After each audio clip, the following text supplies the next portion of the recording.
O texto que vocês, enfim, suponho eu, têm à vossa frente, tem, então, 3 momentos, ok? Tem 3 secções diferentes e eu vou tentar passar por elas de forma mais ou menos rápida. A primeira secção, aquilo que faz, no fundo, é apenas relembrar a importância da noção de razão, de crítica e de operar uma crítica da razão. E mostra de que forma é que isto está presente em diversos momentos da história da filosofia. A segunda secção mostra então quais é que são os 2 usos que me parecem dominantes da razão hoje em dia e que me importa criticar, sobre os quais importa fazer incidir a crítica, na minha opinião. A terceira parte pega então neste tema em Ricoeur, tendo a plena consciência que ele não é um tema ao qual Ricoeur tenha dedicado muita atenção. Isto é, eu não estou a levar Ricoeur muito ao pé da letra, não estou a pegar num tema que seja muito explorado em Ricoeur. Na verdade, ele não é nada explorado, na minha opinião, e nesse sentido, enfim, talvez uma das pequenas originalidades do meu texto seja tentar pegar, pronto, numa temática que não é identificada como sendo parte das preocupações principais do próprio Ricoeur, mas é pegando naquilo que são os objetivos da minha pesquisa, enfim, e na minha familiaridade com os textos do Ricoeur, tentar então perceber que pontas soltas é que existem no Ricoeur, não só para operar a crítica da razão da forma como eu a entendo, como também para, em última instância, contribuir para a crítica dessas 2 formas de reducionismo que me interessam criticar. Ok? Portanto, são esses os 3 momentos do texto. E, portanto, o meu objetivo é olhar para o problema da crítica da razão entendido como uma tarefa. O que não é uma questão de importância menor, porque envolve noções com grande peso na definição da própria filosofia. Por um lado, a razão, por outro lado, a crítica. Portanto, a crítica entendida como uma tarefa que se deve aplicar à própria razão enquanto tal. Bem, isto é uma noção, ou é uma tentativa, que à primeira vista, em primeira instância, pode parecer um pouco estranha ou pelo menos difusa, não é? Portanto, podíamos perguntar porquê uma crítica da razão hoje, se o sentido da razão parece ser múltiplo, difícil de mapear semanticamente e sobretudo, se muita da discussão que é tida pós-Auschwitz, se quiserem, é precisamente a do falhanço do projeto, ou suposto fracasso do projeto da modernidade, do projeto iluminista, identificado precisamente enquanto projeto emancipatório trazido pelas próprias luzes da razão, para utilizar a metáfora dominante no século XVIII.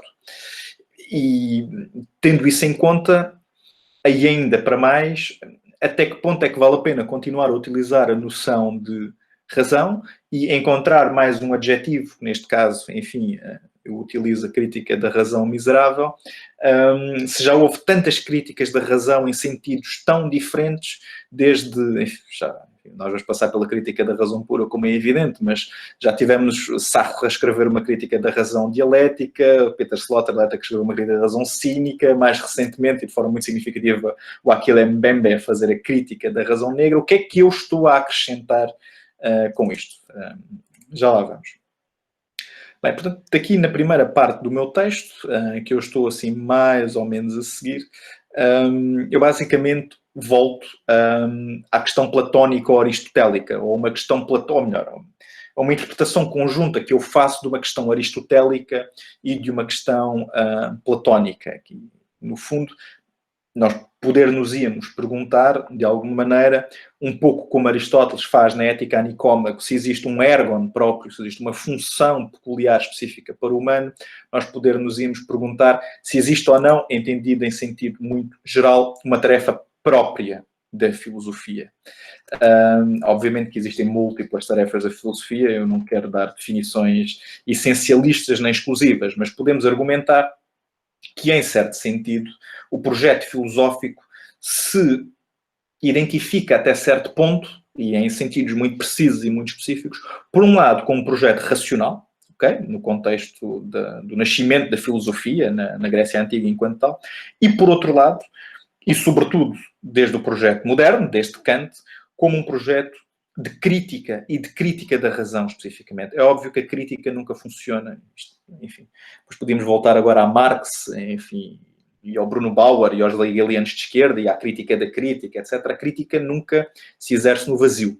A crítica precisa sempre de um objeto, como é evidente, não é? E, portanto, eu estou aqui a argumentar que, em certo sentido, a crítica da razão é uma das tarefas, não quero dizer a tarefa, mas uma das tarefas principais da filosofia e que, para além disso, isto já é um à parte, mas isto é um lugar comum, isto é um clichê, mas não deixa de ser importante, sobretudo em contextos nos quais, enfim, as ciências sociais e humanas, a filosofia, etc., se encontram ameaçadas por motivos políticos, não precisamos de ir muito longe para perceber do que é que eu estou a falar, não é verdade?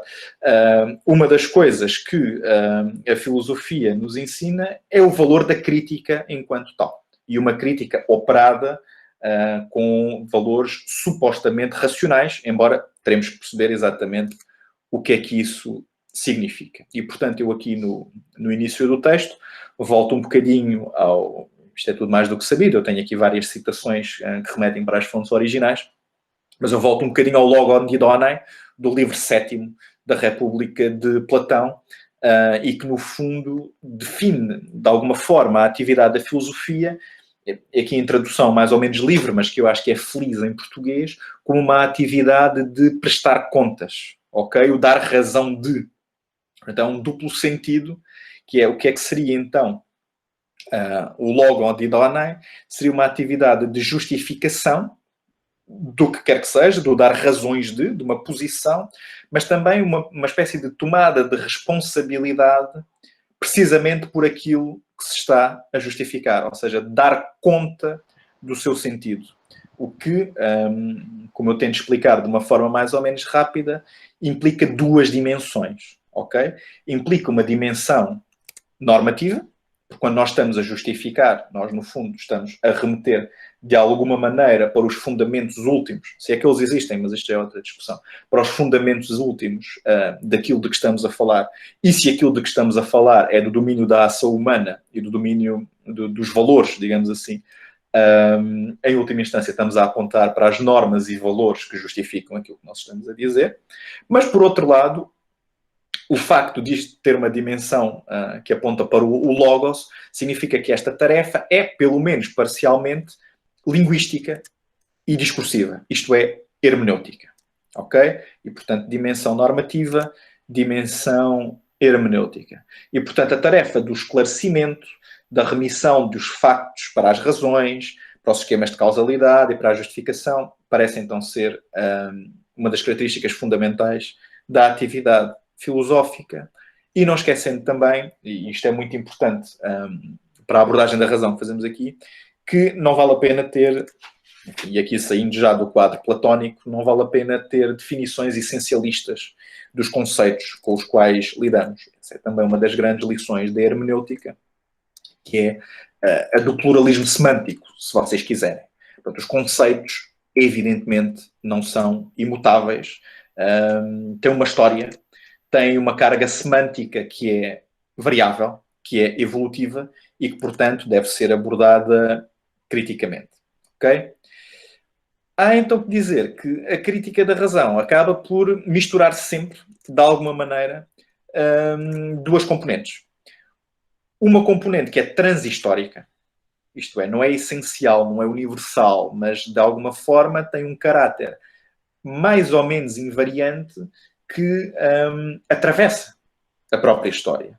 E que é o quê? É a tarefa de remissão para a razão e para a sua crítica, como sendo um dos componentes específicos da filosofia, e, portanto, isto tem um valor que, de alguma forma, é, como dizem os americanos, context transcending, não é? Que transcende os contextos.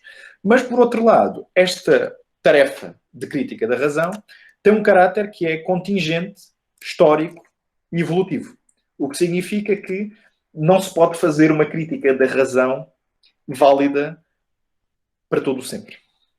Isto é, tendo a razão uma carga evolutiva e sendo ela atravessada por fatores que são intrínsecos e também por fatores que são extrínsecos, que têm que ver precisamente com, digamos assim, os usos que dela são feitos e os significados que ela adquire e que se vão tornando dominantes ao longo da história, uma crítica da razão, entendida no sentido até da teoria crítica, da Escola de Frankfurt, e que é também uma das grandes inspirações deste esforço, é necessária a cada momento, porque a cada momento a razão poderá querer dizer coisas relativamente diferentes, umas legítimas, outras ilegítimas. A cada momento haverá significados da razão que se tornam dominantes e que têm consequências sociais. Ok?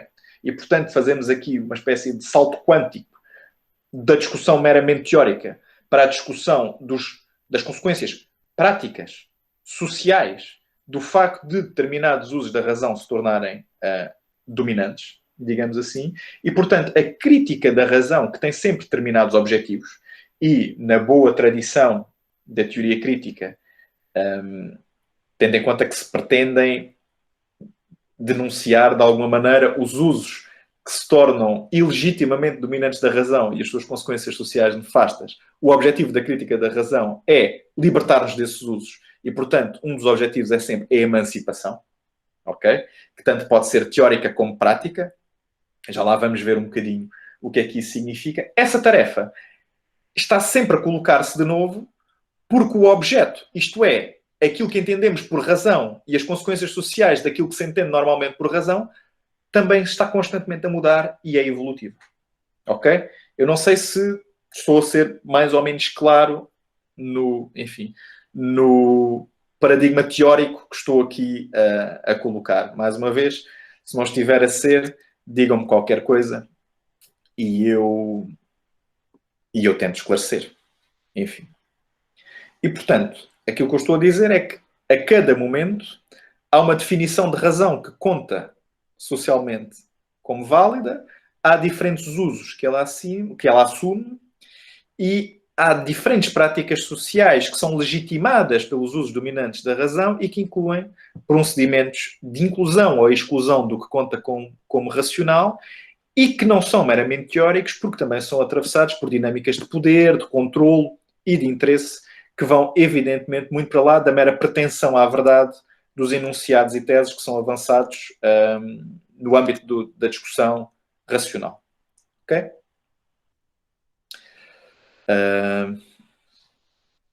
Eu vou, enfim, passar um bocadinho à frente para não ocupar demasiado tempo com esta parte, só para tentar explicar como é que eu entendo o tipo de crítica da razão, então, que pode ser importante neste contexto. E eu aqui volto, enfim, do outro salto quântico da antiguidade para a modernidade para falar um pouco, muito brevemente, de Kant e do prefácio à segunda edição da Crítica da Razão Pura. Ora, no prefácio, a versão B da Crítica da Razão Pura, Kant diz uma coisa que eu acho muito importante, que tem que ver com a função positiva ou negativa da crítica. E o facto de, para Kant, no fundo, a função negativa da crítica da razão pura ter, ao mesmo tempo, um resultado positivo. E eu vou caracterizar, isto também é muito conhecido, mas eu vou caracterizar a estratégia kantiana um pouco como a estratégia platónica, como sendo uma estratégia de delimitação. Bem, delimitação é, obviamente, a própria descrição que Kant faz da tarefa da crítica da razão pura, mas é uma estratégia que, para além de ser de delimitação, nós podemos classificar como sendo de depuração. Isto é, de purificação, de alguma forma, de seleção do que é legítimo e do que é ilegítimo. Então, aquilo que eu vou dizer é que, em última instância, o tipo de crítica para a qual eu estou a tentar apontar aqui, e para a qual Ricoeur aponta, penso eu, talvez também a teoria crítica da Escola de Frankfurt, embora de forma menos clara, com menos consciência disso, digamos assim, é uma estratégia que, sendo verdade que também tem elementos de depuração, porque obviamente nem tudo pode contar como racional, evidentemente. E eu aqui faço um parênteses para fazer uma pequena clarificação, que não sei se seria necessário ou não, mas portanto, eu aqui estou, de alguma forma, a criticar um pouco o facto de haverem alguns resultados, sobretudo da tecnociência e enfim, das teorias económicas dominantes que parecem concentrar em si o estatuto de racionalidade. Não significa, de forma alguma, que eu esteja a travar uma cruzada contra aquilo que é racional, nem a travar uma cruzada contra as ciências, nem nada disso. Até porque, hoje em dia, como é que eu ia dizer? Aquilo que nós vemos no espaço público, infelizmente, ainda é um passo atrás em relação a isso, que é com todas estas coisas das notícias falsas, da pseudociência e tudo mais, nós assistimos a uma batalha entre a racionalidade e a irracionalidade, de alguma maneira. Ok? Mas essa é uma discussão que eu não estou a ter aqui. Eu só quero que fique claro que lá por eu estar a criticar esta ênfase em alguns dos significados da razão que se tornam dominantes e nas consequências sociais que isso tem, isso não significa de todo, não significa nada que eu esteja a querer combater nem a ciência, nem, enfim, as pretensões de verdade, e portanto eu não estou a cair nem num perspectivismo nem num relativismo absoluto, ok? E portanto, ou pelo menos não quero, não é esse o meu objetivo, ok? E portanto, aquilo que eu quero dizer é que a tarefa de crítica da razão há de ter sempre um elemento de depuração e de seleção daquilo que conta ou não conta como sendo racional, ok? Por outro lado, outro movimento que me parece importante é o movimento de alargamento daquilo que também pode contar como sendo legitimamente racional. E é sobre esse movimento que eu me quero debruçar um pouco aqui agora. Okay? Mas então, voltando ao prefácio da crítica da razão pura, portanto, Kant advoga que a crítica da razão tem uma utilidade que é simultaneamente positiva e negativa. Portanto, enfim, eu até posso citar eventualmente o que Kant diz Kant, estou a citar a tradução portuguesa de Portugal da Crítica da Razão Pura, da editora Gulbenkian. Ele diz, poder-se-á contudo perguntar que tesouro é esse que tencionamos legar à posteridade nesta metafísica depurada pela crítica e por isso mesmo colocada num estado duradouro. Um relance apressado desta obra poderá levar a crer que a sua utilidade é apenas negativa, isto é, a de nunca nos atrevermos a ultrapassar com a razão especulativa os limites da experiência. E esta é, de facto, a sua primeira utilidade. Portanto, utilidade negativa. Esta utilidade, porém, em breve se torna positiva se nos compenetrarmos de que os princípios em que a razão especulativa se apoia para se arriscar para além dos seus limites têm por consequência inevitável não uma extensão, mas se considerarmos mais de perto uma restrição do uso da nossa razão, na medida em que, na realidade, esses princípios ameaçam estender a tudo os limites da sensibilidade a que propriamente pertencem e reduzir assim a nada o uso prático da razão. E, portanto, fim de citação. Porquê é que eu recordo aqui Kant? Porque para ele a utilidade positiva consiste numa restrição. Enquanto que para alguém como Ricoeur, penso eu, a utilidade positiva da crítica da razão consiste precisamente numa extensão. Mas não numa extensão do domínio que Kant delimita, porque Ricoeur, lembremos-nos, caracterizava-se a si próprio como um pós-kantiano neo-hegeliano, seguindo nisto o Henrique Weil, que é uma formulação muito engraçada. Penso que toda a gente sabe do que é que eu estou a falar. Ele faz esta declaração no conflito das interpretações, não é? No conflito das interpretações, num texto chamado La liberté selon l'espérance, a liberdade segundo a esperança, em que está a comentar o Henrique Weil, que eu penso que também conhecerão, porque o Brasil é de longe o país do mundo onde mais trabalha sobre o Henrique Weil. Aliás, eu acho que existem mais pessoas a trabalhar Henrique Weil no Brasil do que em todo o resto do mundo junto, mas isso, enfim, já é outra questão.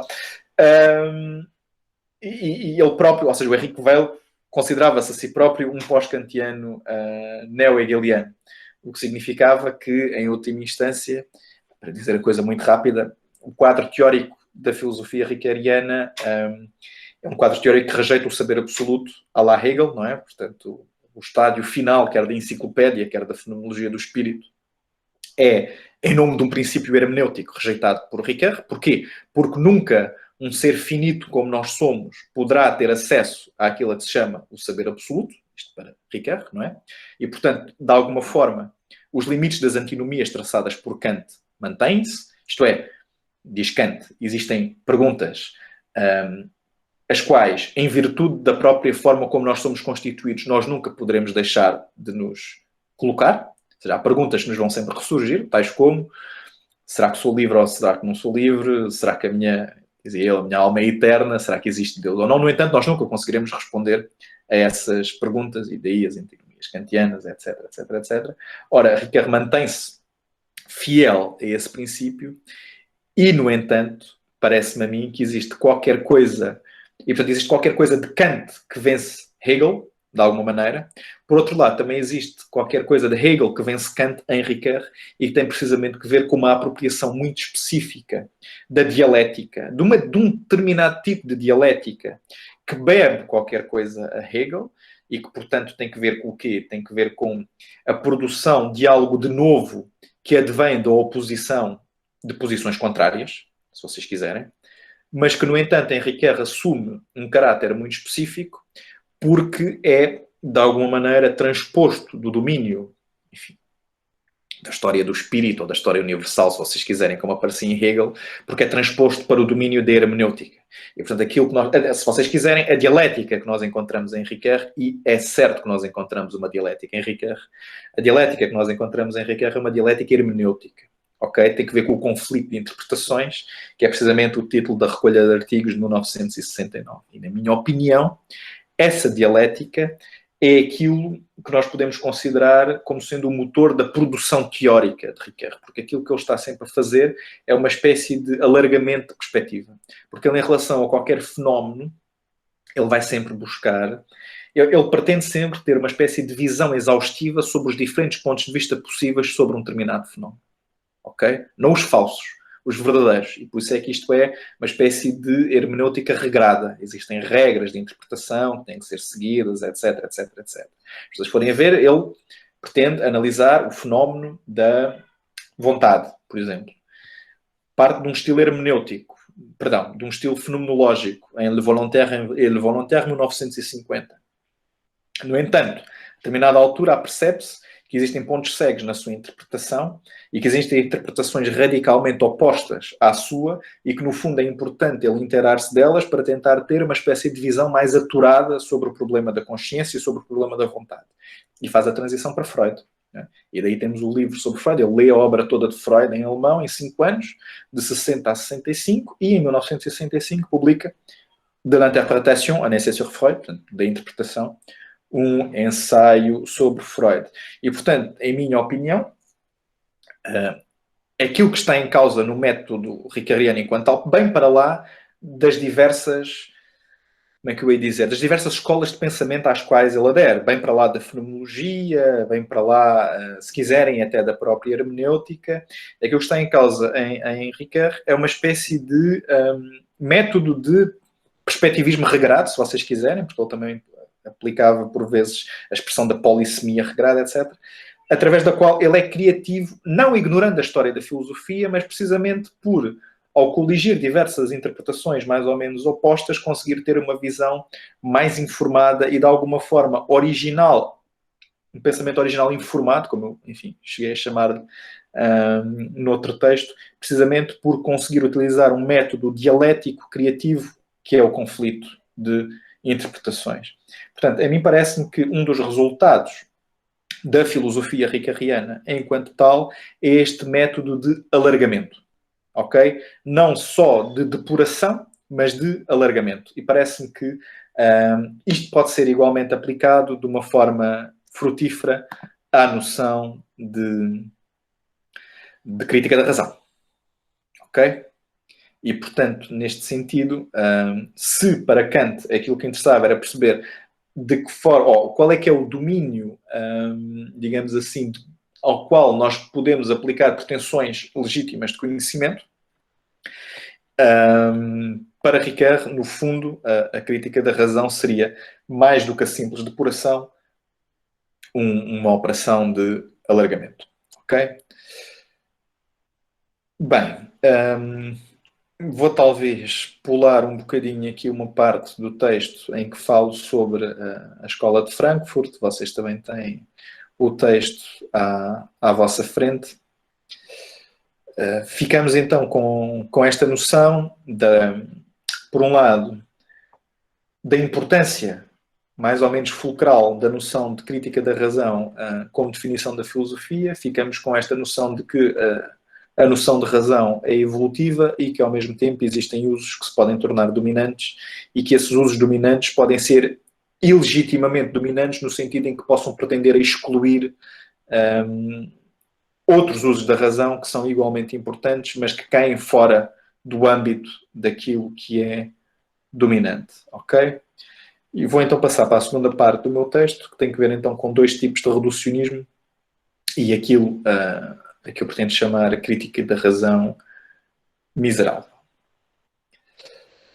Ora bem, enfim, isto obviamente, qualquer corte destes sobre a realidade social é mais ou menos contingente, ok? E, portanto, parte da minha própria avaliação, que é uma avaliação subjetiva, e que obviamente pode ser, enfim, refutada por argumentos sólidos em sentido contrário. Ou seja, como for, isso não me impede de propor a minha hipótese. Portanto, eu diria que, sendo que, por um lado, como eu tentei argumentar antes, há um pluralismo semântico inerente à noção de razão, e sendo, por outro, por vezes existe uma hipérbole dos seus usos sociais que se tornam dominantes e excludentes, digamos assim, parece-me que hoje em dia existem dois que merecem alguma atenção. Ok? Portanto, primeiro, prende-se com a fé atribuída a determinados tipos de atividade e que faz com que reconheçamos neles uma capacidade privilegiada para gerar resultados racionais. E aí estamos a falar da ciência dura, digamos assim, e sobretudo dos resultados da tecnociência. E, por outro lado, a explicação do comportamento humano e das motivações atribuídas aos agentes dentro, enfim, das ciências sociais e, sobretudo, dentro da economia. E, portanto, um destes reducionismos aplica-se, se vocês quiserem, à razão teórica e outro à razão prática, se quisermos adotar ainda os termos kantianos.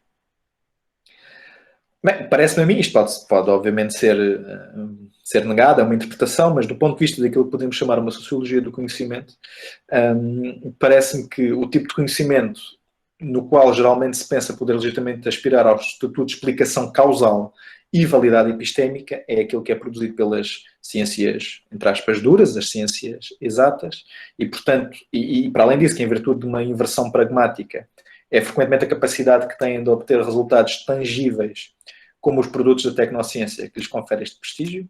E pensemos na forma, por exemplo, não sei como é que é no Brasil, mas em Portugal, o financiamento científico, o financiamento para as atividades de investigação e desenvolvimento é muito marcado pela prioridade desta capacidade de obter resultados tangíveis e mais que sejam capazes de gerar mais-valias do ponto de vista económico. Okay? E desse ponto de vista, coisas como as humanidades acabam por ser muitas vezes desvalorizadas até pelas próprias agências de fomento da pesquisa, da investigação científica. Portanto, isto, por um lado, e por outro lado, parece-me também que na teoria económica do mundo, e eu aqui falo como alguém, já agora, não disse esta parte do meu percurso, tanto faz, mas sou obviamente alguém de filosofia e a minha afiliação primária é enquanto investigador na Universidade de Coimbra, mas eu, fora isso, dou aulas há muito tempo numa business school, portanto, numa escola de negócios, traduzido literalmente, da Universidade Católica no Porto, ok?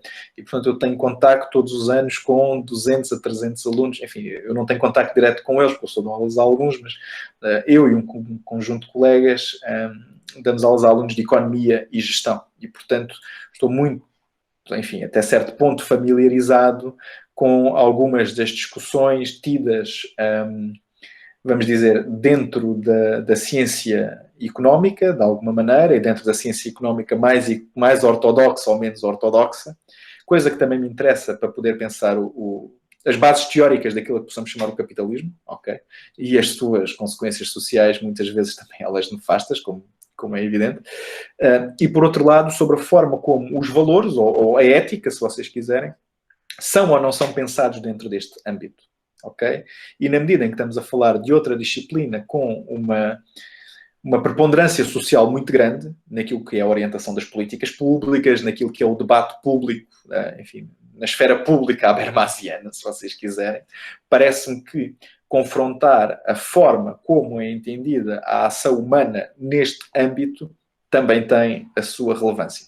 Eu aqui não sei se estou a extrapolar da minha própria condição finita para o âmbito da discussão pública geral, talvez sim, talvez não, mas existem bons indícios que nos dizem, acho eu, que estas noções têm de facto uma preponderância grande.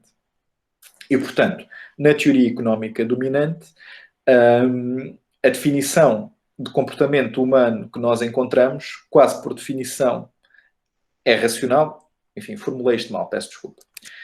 Vou resumir isto deste ponto de vista. A teoria económica dominante hoje em dia é aquilo que se chama a síntese neoclássica. Não tenho muito tempo para explicar isto, enfim, também talvez não vos interesse demasiado. Dentro da síntese neoclássica, normalmente nós dividimos a coisa em microeconomia e macroeconomia. Dentro da microeconomia existe uma teoria que tem vários nomes, que também é analisada por filósofos, sobretudo na filosofia analítica, que é chamada a teoria da decisão, ou a teoria da escolha racional, e que tem várias formulações, mas que, em geral, significa duas coisas. Pressupõe-se, isto é mesmo assim, pressupõe-se que as pessoas, quando agem, agem por definição racionalmente. Logo assim. Mas o que é que significa agir racionalmente, curiosamente? Significa normalmente uma de duas coisas. Ou agir por interesse próprio. É mesmo assim, ser racional é agir de forma egoísta.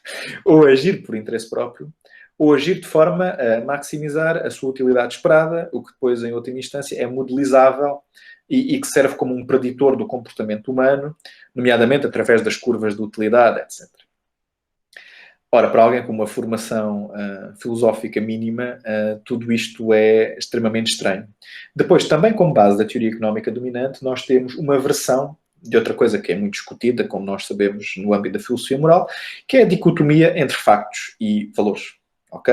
Portanto, há uma versão da falácia naturalista, em última instância, ou muitas vezes de forma pouco esclarecida, uma espécie de importação daquilo que era a filosofia do Círculo de Viena, ok? Em relação entre aquilo que conta ou não conta como linguagem científica e, portanto, uma espécie de exclusão liminar por motivos, enfim, não me interessa agora estar aqui a explorar, mas podemos voltar a eles na discussão se vocês quiserem, mas que basicamente adotam uma espécie de positivismo.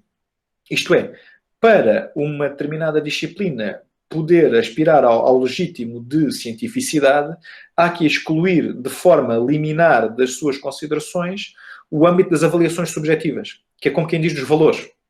E, portanto, se a economia quiser ser uma ciência, deve evitar pronunciar-se, fazer, enfim, comparações intersubjetivas de utilidade ou pronunciar-se sobre valores. É evidente que isto leva a reações extremamente fortes, por exemplo, do Amartya Sen, por exemplo, do Hilary Putnam, que vocês com certeza também conhecerão, e que, enfim, falam do entrelaçamento entre factos e valores, criticam a dicotomia, etc. Sendo certo que ela continua a ser dominante e que, portanto, voltando atrás, quando a teoria económica dominante se pronuncia sobre a ação humana, assume que ela é racional, assume que racional significa isto que eu expliquei, ou seja, ou agir por interesse próprio ou maximização da utilidade esperada, e depois, curiosamente, não atribui, considera que é agir consoante as nossas preferências subjetivas, mas não atribui nenhum caráter substantivo a essas preferências, de tal maneira que eu ajo racionalmente se eu estiver a agir consoante, bem, aquilo a que Kant chamaria as minhas inclinações.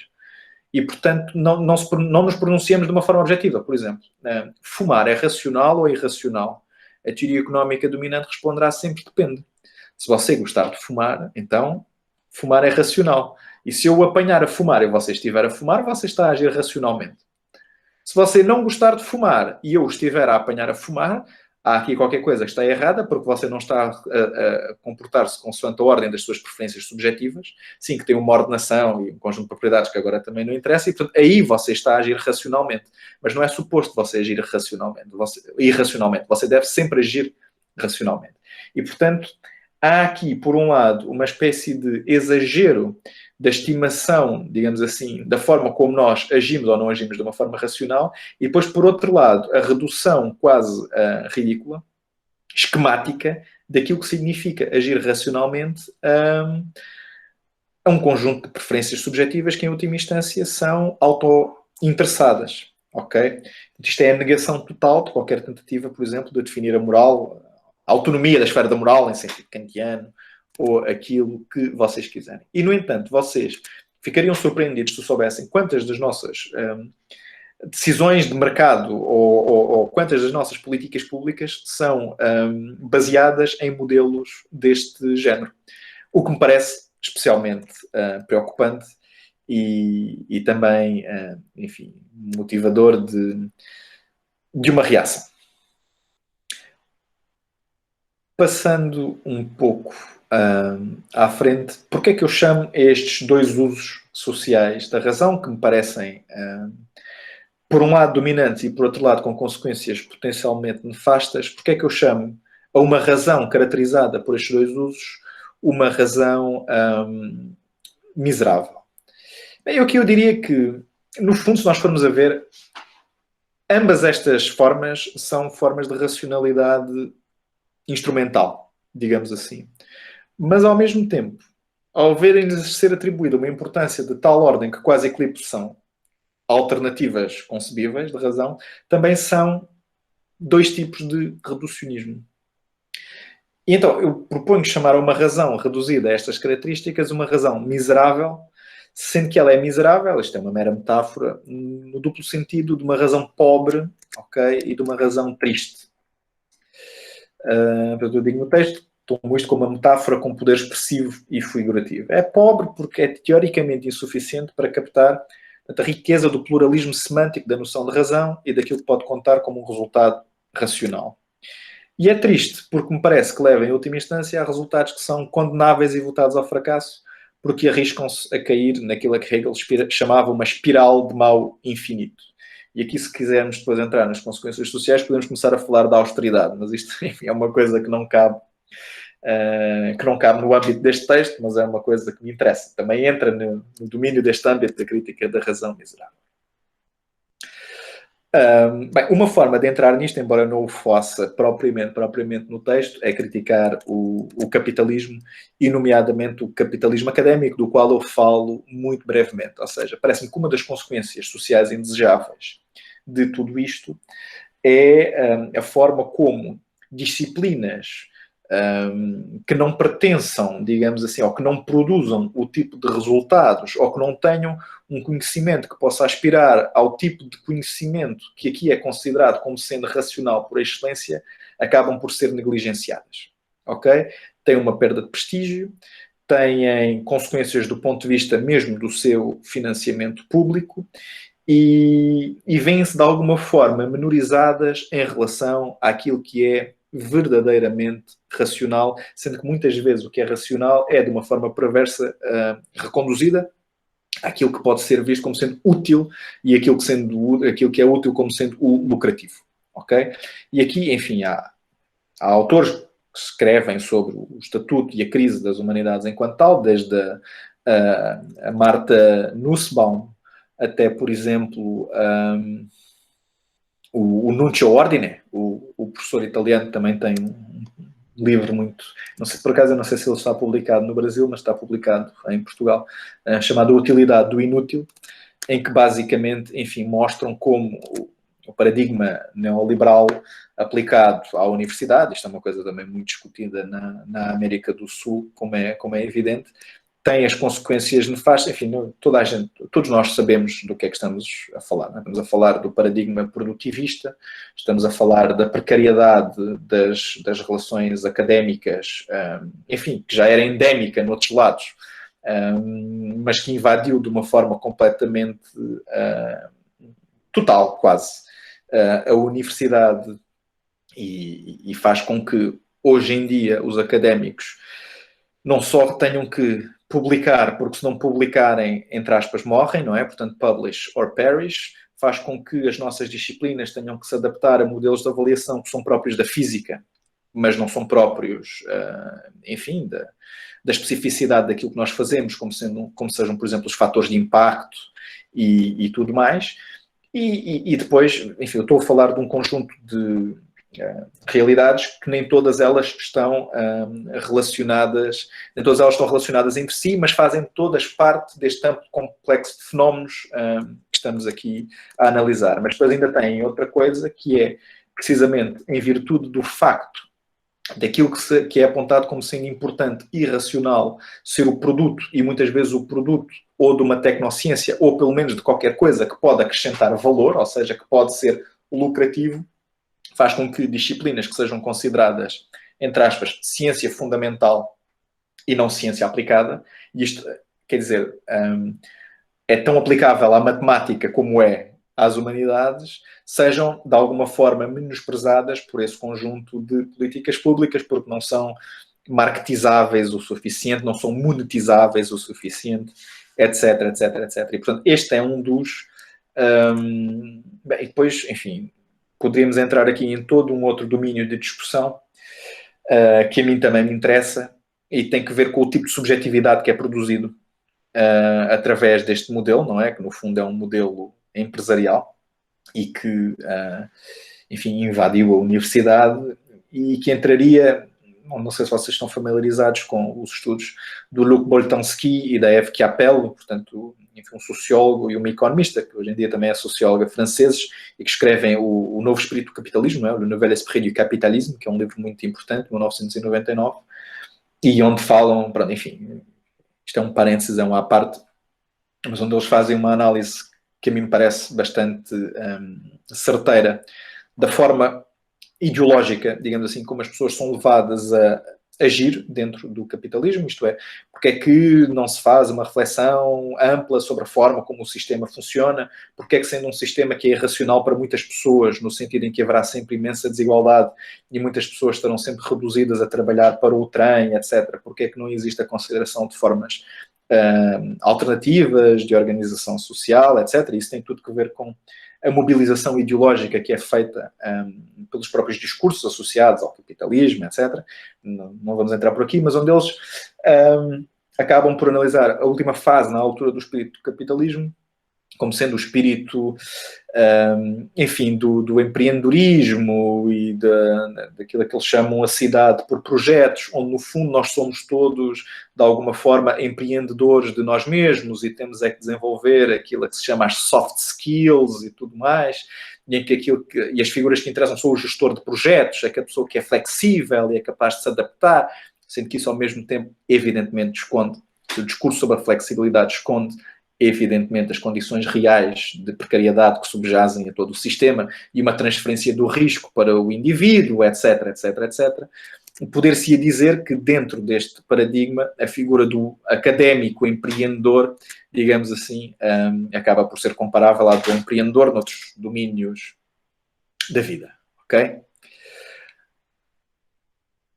Bem, aqui dizia, enfim, esclarecendo mais uma vez que o meu objetivo não é atacar o tipo de racionalidade promovido pela ciência ou os resultados tecnológicos. Dizer que ele, em última instância, pode significar ou o progresso da humanidade e a emancipação, ou, no extremo oposto, enfim, a eficiência técnica de múltiplas máquinas de extermínio. Em última instância, aquilo que é preciso fazer é uma espécie de avaliação geral, então, sobre o que é que nós estamos, valorizando o conhecimento científico, como obviamente o temos que valorizar, mas o que é que nós estamos a excluir quando, em última instância, temos uma espécie de obsessão monotemática do significado da racionalidade neste sentido. E com isto, enfim, chega à última parte do meu texto e sei que já estou muito próximo do momento em que me deveria calar e, portanto, quando quiserem que eu me cale, façam o favor de me dizer. Eu vou tentar em 10 minutos fazer esta última parte muito rapidamente para falar, pronto, sobre o Ricoeur neste contexto. Já falei um pouco, mas queria falar de forma um bocadinho mais específica e lá está. Estou a passar por vários textos de uma forma rápida. Se por acaso estiver a ser demasiado rápida, por favor digam-me e eu, enfim, esclareço alguma dúvida que eventualmente possa ficar. Portanto, recapitulando, a importância da crítica da razão. Segundo lugar, quais é que são os usos dominantes da razão que existem hoje em dia. Terceiro lugar, porque é que é importante combater que a razão seja reduzida a estes dois usos, por causa dos efeitos sociais nefastos desta redução, falei de alguns. Terceiro lugar, então, agora, de que maneira é que nós conseguimos encontrar, em algumas das obras do Ricard, algumas indicações que nos possam ser úteis, não só para esta tarefa da crítica da razão e de alargamento de perspectiva sobre aquilo que significa a razão, mas também para combater estes dois tipos de reducionismo. Ok? E aqui, bem, há várias coisas nas quais se pode pegar. Eu relembro que esta contribuição, a contribuição do Ricard para esta crítica é uma contribuição indireta, porque vocês procurem o que quiserem, não vão encontrar citações de Ricard em que ele diga especificamente que está a fazer isto. No entanto, uma leitura transversal de diversas obras dele podem encontrar estes elementos, ok? Também dizer que Ricard era, apesar da amplitude da sua obra, era um teórico humilde, ok? Raramente se encontram na obra dele, aliás, ele próprio diz, na crítica e la conviction, como eu digo no meu texto, ele diz que preferia atacar questões bem delimitadas. E nesse sentido, grandes questões como, sei lá, a questão leibniziana ou heideggeriana, o que é metafísica, ou o que é razão, ou o que é a crítica da razão, eram questões que Ricard, talvez por, enfim, algum zelo de seriedade, enfim, do exercício da sua análise filosófica, digamos assim, evitava fazer. Ele diz de forma muito explícita em La Critique et la Conviction, portanto, a crítica e a convicção, as entrevistas, vocês conhecem de certeza, com o Marc Delaunay e o François Vasseville, em que ele diz que prefere perguntar o que é metáfora do que perguntar o que é metafísica, não é? Mas, portanto, isto tudo só para lembrar que a contribuição é indireta.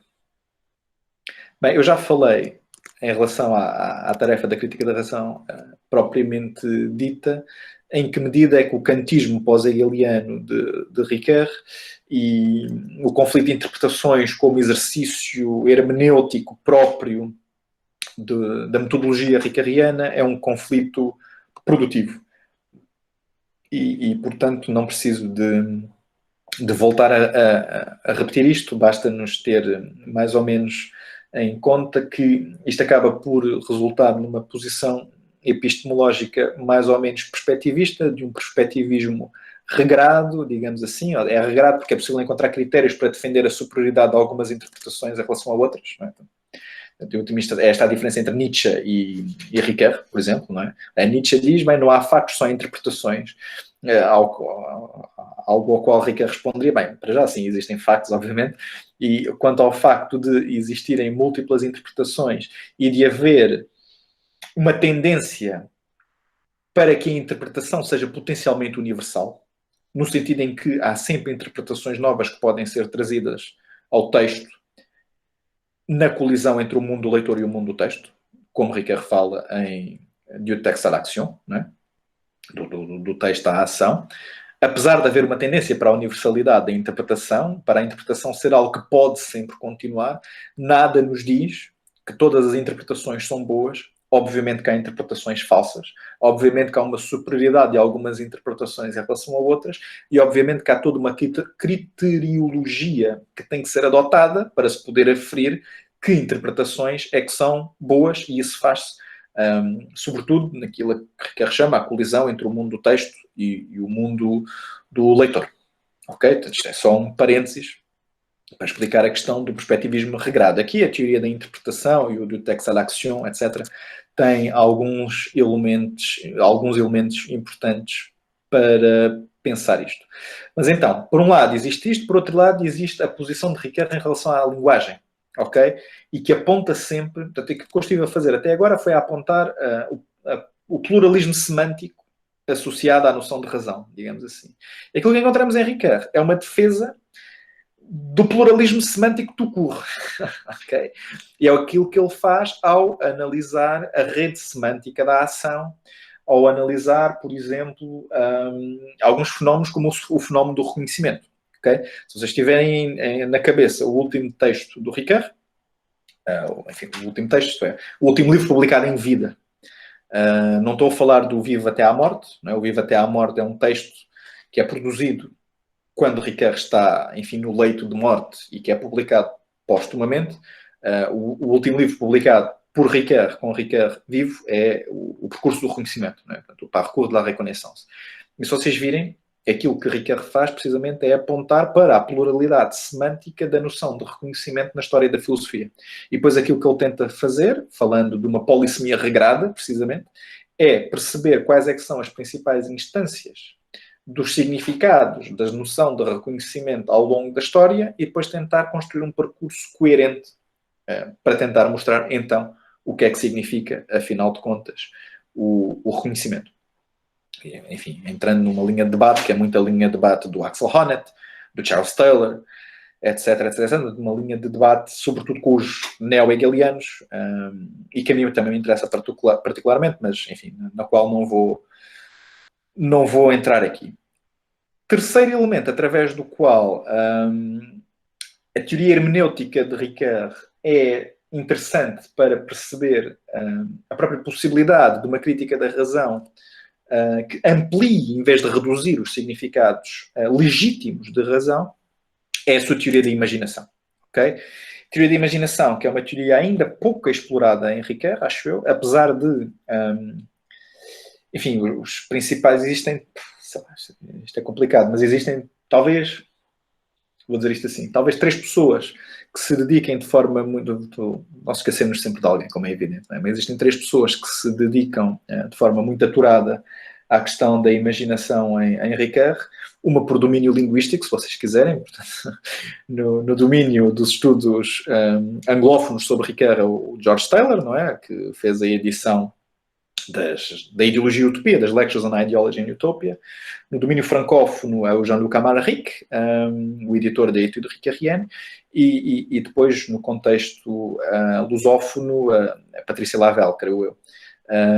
Sendo que é brasileira, que vocês conhecem com certeza, sendo que todos eles têm colaborado na edição de um curso, isto é público, portanto vocês provavelmente já o saberão, mas eu recordo, quer dizer, a filosofia da imaginação de Ricard propriamente dita está por publicar, porque Ricard ensinou em...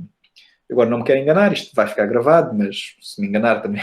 Portanto, por volta de 1975, Ricard terá ensinado em Chicago um curso, portanto, uma disciplina sobre a filosofia da imaginação. Portanto, as Lectures on Imagination. Okay? Da mesma forma como ensinou a Ideologia e Utopia. Não é? Isso vocês todos sabem, a Ideologia e Utopia era um curso que foi depois gravado, transcrito, etc., pelo George Taylor e publicado enquanto Ricard ainda era vivo. Da mesma forma, o discurso da ação, que eu, enfim, não traduzi originalmente, porque isso já estava traduzido pelo Artur Mourão desde os anos 80, mas que eu fiz uma edição atualizada em 2012 ou 2013, consultando os originais do curso de Ricard e, portanto, fazendo uma espécie de edição crítica com algumas atualizações e que teve na base depois da reedição das edições 70 desse mesmo texto em 2013, que também foi um curso dado oralmente, neste caso em vários contextos, em Paris, em Chicago, etc., o discurso da ação. Existe um terceiro curso, que é esse, das Lectures on Imagination, que está por publicar e que está a ser editado há muitos anos, não sei, 10 anos, assim uma coisa, e que será publicado simultaneamente, pelo menos é essa a informação que eu tenho, em francês e inglês, em breve. As Lectures on Imagination. Isto era só um parênteses para dizer que nós ainda não temos, quer dizer, essas pessoas têm, eu não tenho, e por maioria de razão, mas enfim, muito pouca gente tem. Nós não temos ainda uma noção real da verdadeira, entre aspas, filosofia da imaginação de Ricard, porque os textos que nós temos são textos mais pequenos, são textos menores, são os textos de Texte à l'Action, e são, obviamente, bem, parte da filosofia da imaginação de Ricard também é aquilo que nós encontramos naquilo que ele chama os estudos sobre a inovação semântica, obviamente, não é? Portanto, os textos sobre a metáfora e os textos de tempo e narrativa também fazem parte da filosofia da imaginação de Ricard, da mesma maneira como a ideologia e a utopia também faz, porque é a questão do imaginário social. Não é? Portanto, ideologia e utopia são pensadas como duas funções constitutivas em relação dialética entre si do imaginário social. Agora, o texto que supostamente pega nisto tudo e desenvolve uma teoria da imaginação, esse ainda está por conhecer para a esmagadora maioria do público. Ainda assim, daquilo que se conhece até agora da filosofia ricardiana da imaginação, parece-me que também podemos encontrar indícios de uma espécie de tentativa, que é aquilo que eu faço de pensar uma crítica da razão que seja amplificante e não redutora. Porquê? Porque ele, na teoria da imaginação que nós conhecemos, fala da forma como a imaginação refigura o nosso mundo através das variações imaginativas, por exemplo. E, portanto, aquilo que, em princípio, nós encontramos aplicando este tipo de processo à questão da razão é uma razão que ele próprio, por vezes, caracteriza como sendo criativa, encarnada, e que está intrinsecamente ligada à sensibilidade e à imaginação, e, portanto, presta especial atenção à variação linguística e às possibilidades que ela abre. Curiosamente, quando ele fala da crítica, e ele por vezes fala da crítica filosófica propriamente dita, falo ligando-a não só à tradição kantiana, mas também à tradição da teoria crítica. Há um texto que para mim é um texto interessante, um texto importante, e que eu, enfim, noutras coisas que fiz sobre o Ricoeur, aquilo que me interessa mais é a filosofia social e coisas desse género, como também já vos disse. Aliás, eu acho que é possível... O Ricoeur é um poço, não é? Aquilo que eu acho é muito importante, num primeiro momento, nós percebermos o que é que Ricoeur disse, não é? Quer dizer, isso é o evidente, fazer uma exegese importante daquilo que lá está. Mas depois, enfim, prolongando o gesto filosófico enquanto tal, a mim interessa-me sempre, no Ricoeur ou em qualquer outro autor, é perceber que recursos é que eu encontro nesse filósofo para pensar algumas coisas que ele talvez não tenha pensado totalmente e que me possam interessar a mim nos meus próprios objetivos, entre aspas, filosóficos, digamos assim. E, portanto, uma das coisas que eu acho muito interessante e que há muitos autores que fazem, alguns autores que fazem, como por exemplo o Johann Michel, por exemplo, é desenvolver a hermenêutica ricoeuriana depois a sentidos mais aplicados, digamos assim. E a mim interessa-me, por exemplo, pegar no Ricoeur para tentar fundar uma filosofia social hermenêutica ou uma teoria crítica hermenêutica. São coisas às quais eu me tenho dedicado e que eu acho que têm um interesse próprio e específico, enfim, não querendo desviar muito a discussão. Mas então, um dos textos que eu uso nesse outro lado, nessa outra vertente, e para mim são muito importantes, é um pequeno texto, é a intervenção dele no debate entregado a Maria Habermas. Não é? Houve um debate muito famoso entregado a Maria Habermas nos anos 70, na Alemanha, que mobilizou muita gente dos dois lados, ou seja, não foi só o Gadamer, não foi só o Habermas, foram os, entre aspas, discípulos dos dois lados, e que depois deu um livro conjunto, etc. E, portanto, era no fundo a discussão entre a hermenêutica e a crítica das ideologias. E o Ricoeur, enfim, à maneira dele, participou no debate e, enfim, a participação dele, infelizmente, teve o destino que, infelizmente, muitas das coisas que ele escreveu em determinada altura, o que foi o que não houve muita gente a ligar àquilo que ele estava a dizer naquele momento, mas o que não significa, enfim, ele passou por um momento muito complicado em França, como vocês sabem, não preciso de estar aqui a recordar. Aliás, a biografia do François Dost está também publicada no Brasil, num esforço coordenado pelo Roberto, e, enfim, o Roberto Lauxen, e só para dizer o seguinte, o texto chama-se precisamente Hermenêutica e Crítica das Ideologias, encontra-se republicado em 2 sítios diferentes, no Du Texte à l'Action e no Hermeneutics and the Human Sciences, em inglês, e em que ele, no fundo, resume o essencial do debate, dizendo que não há que opor uma filosofia hermenêutica da finitude e o gesto crítico da crítica das ideologias, porque aquilo que há que fundar é uma hermenêutica crítica. E que, aliás, enfim... E o que é a hermenêutica crítica? Portanto, é um tipo de atitude teórica que não faz tábua rasa da história da filosofia, obviamente, não é? E que, portanto, não condena tudo aquilo que nos precede como sendo meramente ideológico, em sentido pejorativo, e, portanto, a descartar. Mas, por outro lado, também há que recuperar da atitude crítica das ideologias que nós encontramos, por exemplo, na escola de Frankfurt. Há que recuperar o quê? O objetivo prático de emancipação e de alteração, de transformação da realidade social. Ok?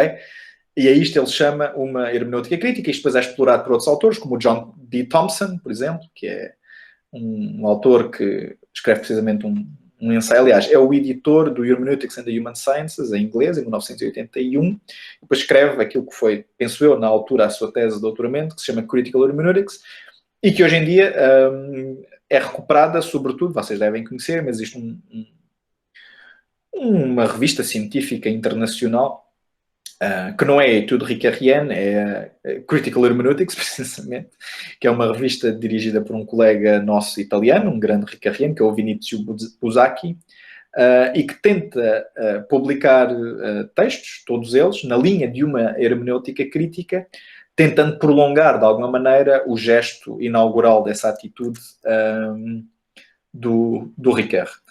E, portanto, no fundo, o tipo de projeto a que o Ricard adere, e ao que ele chama uma hermenêutica crítica, visa reconciliar a hermenêutica das tradições com a crítica das ideologias e enfatiza o lado propriamente crítico e criativo do processo hermenêutico, ligando ao interesse na emancipação, entendido simultaneamente como um interesse da razão, em sentido kantiano, e um projeto prático. E, portanto, não é demasiado forçado, na minha opinião, embora ele nunca tenha chamado isso, ver uma possibilidade no Ricard de uma teoria crítica. E há um autor americano, David Kaplan, precisamente um livro chamado Ricard's Critical Theory, portanto, a teoria crítica de Ricard. E, portanto, parece-me que por todos estes lados nós podemos ver no Ricard a possibilidade de uma crítica da razão, mais ou menos no sentido em que eu tenho estado aqui a apontar. Agora, rapidamente, de que forma é que ele ajuda a combater os dois tipos de reducionismo de que eu falei? Bem, indo ao reducionismo tecnocientífico, ao naturalismo, etc., e depois ao outro, ao da perspectiva prática. Muito rapidamente. Bem, há um autor, enfim, que é quase um autor gêmeo do Ricard, não é? Que é alguém cujas posições teóricas são muito próximas e é, enfim, um dos maiores filósofos ainda hoje vivos, é o Charles Taylor, não é? Suponho que vocês também estejam familiarizados com o trabalho do Charles Taylor, que é muito conhecido por criticar a razão descomprometida, digamos assim. O Sources of the Self, não existe tradução em Portugal, existe uma tradução no Brasil, que curiosamente, eu nunca percebi porquê, mas em vez de traduzir as fontes do si ou as fontes do si mesmo, fala nas fontes do self. Coisa que para mim é muito... Quer dizer, não estou enganado, pois não, eu acho que é mesmo assim. E sempre achei estranhíssimo, como se o self fosse... Quer dizer, eu percebo que é o self, não é? Mas como se o self não pudesse ser traduzido em português, coisa que eu não entendo muito bem porquê. Mas então esse livro é um livro fundamental, que eu suponho que vocês conheçam bem. E ele o que faz é uma espécie de tentativa de levantamento das diferentes noções de si mesmo ao longo da história e a crítica de uma versão precisamente tornada dominante, ao qual ele se chama o si pontual, o si desengajado, se vocês quiserem, a razão descomprometida ou algo do género. E, portanto, os contributos do Charles Taylor para esta crítica são mais conhecidos, mas parece-me que os do Ricard também são importantes. Não só para criticar o naturalismo reducionismo, mas também a insistência na dicotomia entre factos e valores na ciência, etc, etc, etc. Eu aqui, enfim, sem verdadeiramente explicá-lo, faço só um elenco enfim, dos sítios onde a filosofia do Ricard contribui para a crítica a esta visão. Uma é o debate com o Jean-Pierre Changeux, não é? Ce qui nous fait penser, la nature et la règle. Não sei se existe tradução em português do Brasil, mas existe em português de Portugal. É um debate muito engraçado.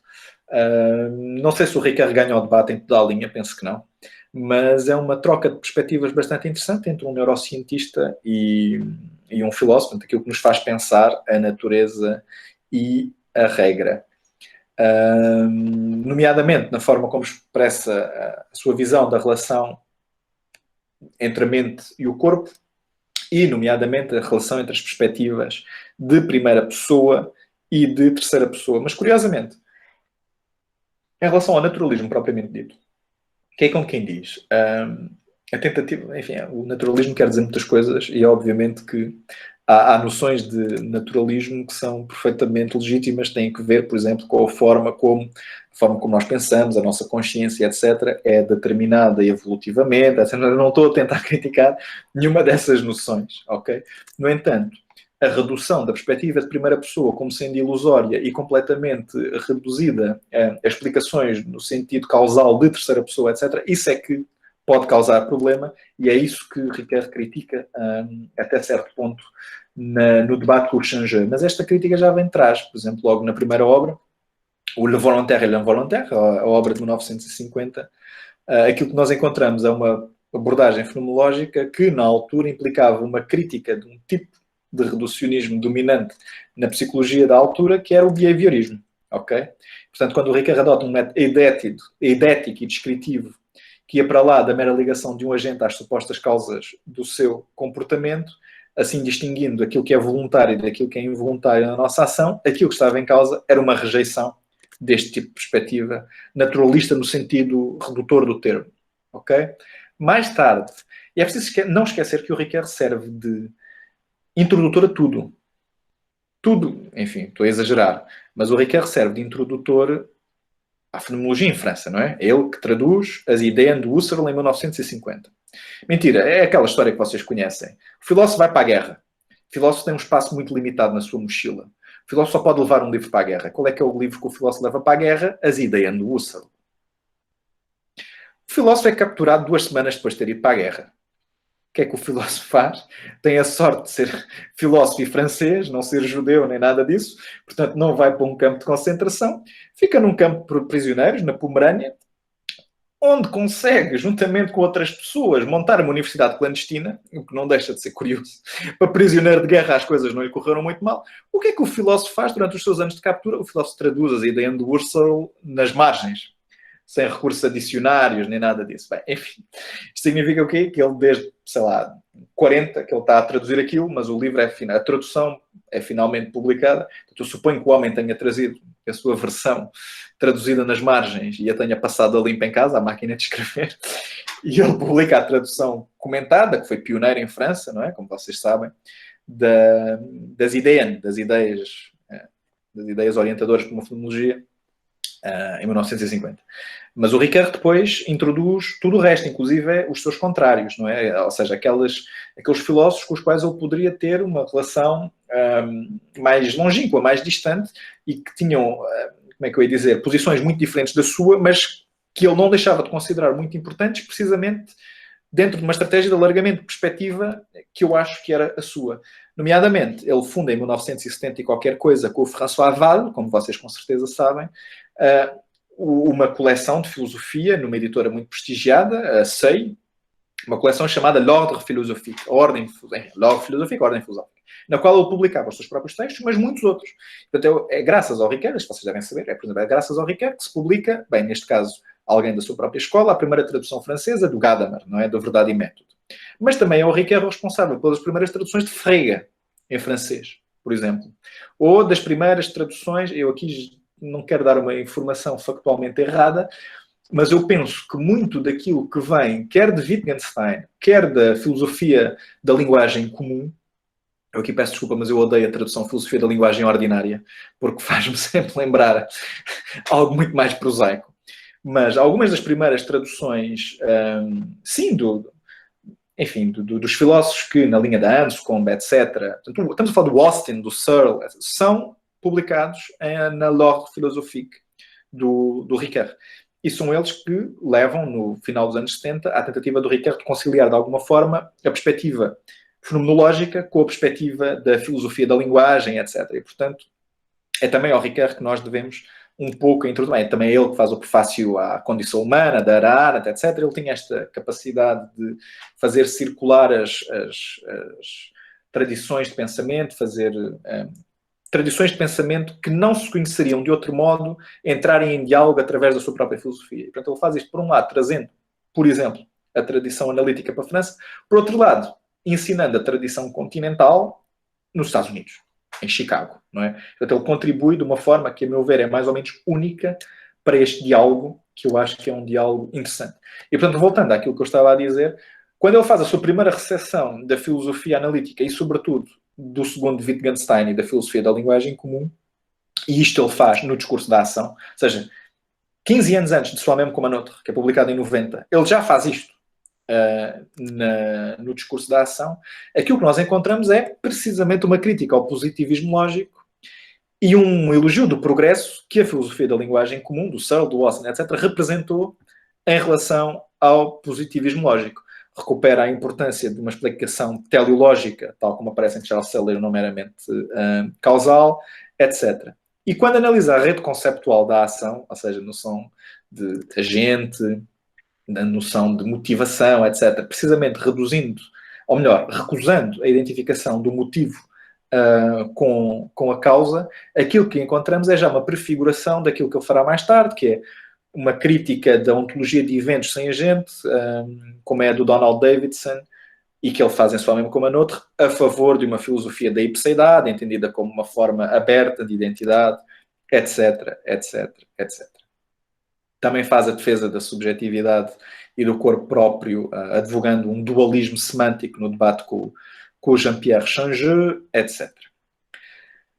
Em relação à crítica do outro reducionismo, bem, nós, enfim, praticamente qualquer filosofia em que nós peguemos nos serve para criticar o reducionismo no sentido, enfim, da teoria económica dominante, tal como eu vos falei. No Ricoeur, parece-me que isso aparece de forma muito óbvia em Só Mesmo como a Noutro. Portanto, no Si Mesmo como o Outro, sobretudo, obviamente, na pequena ética, dos estudos 7, 8 e 9, onde ele define, como vocês bem se lembram, a ética como, portanto, a visée da vida boa com e para os outros em instituições justas. E, portanto, existe implicitamente o levar a sério das motivações morais na conduta humana, o momento bastante prático da universalização da norma, uma espécie de crítica que se encontra quer aí, quer no Homem Falível, uma obra já de 1960, a uma identificação total da ação humana com a ação racional. Porquê? Porque existe uma distinção entre aquilo que nós fazemos voluntariamente e aquilo que nós fazemos racionalmente. Isto é, nós podemos agir voluntariamente sem que estejamos necessariamente a agir racionalmente em sentido estrito, porque existe, enfim, aquilo que eles chamavam, enfim, não era aquilo que ele chamava, aquilo que Platão chamava o thumos, que é a noção volitiva propriamente dita da nossa ação e que há que ser distinguido do logos. E, enfim, eu tenho mesmo que acabar.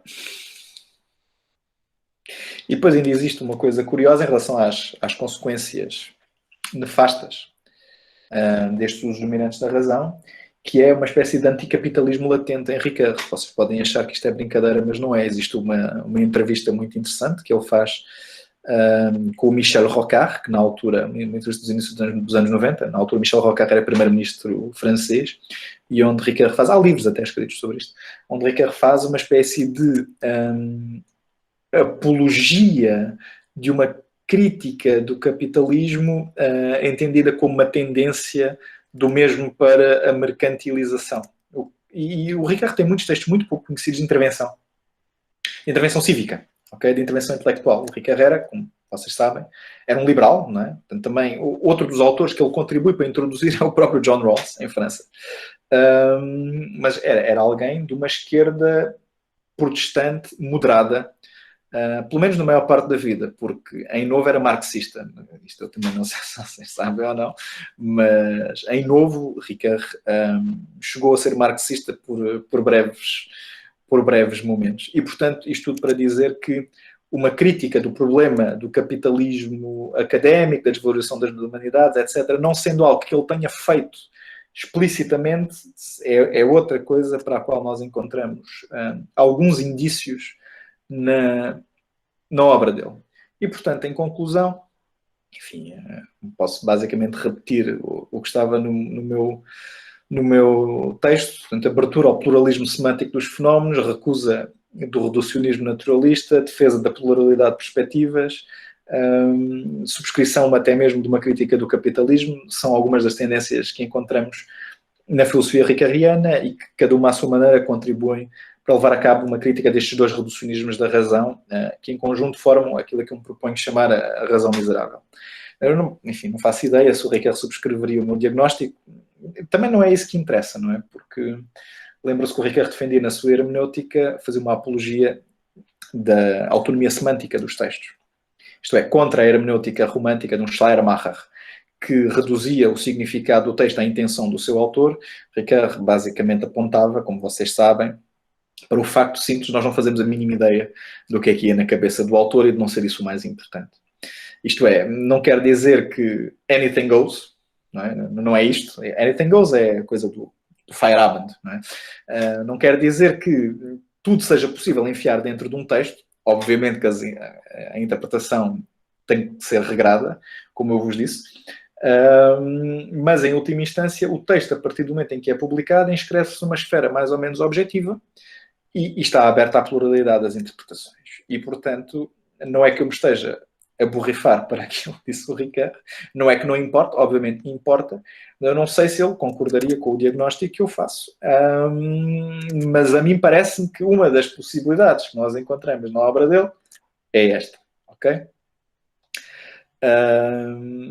E, portanto, à minha maneira, aquilo que eu tento fazer, recuperando aqui o Ricardo, é um exercício da crítica que, se bem sucedido, tentaria ser uma espécie de, como eu digo no texto, uma homenagem às possibilidades da razão e também às potencialidades negligenciadas da ação humana. Era isto.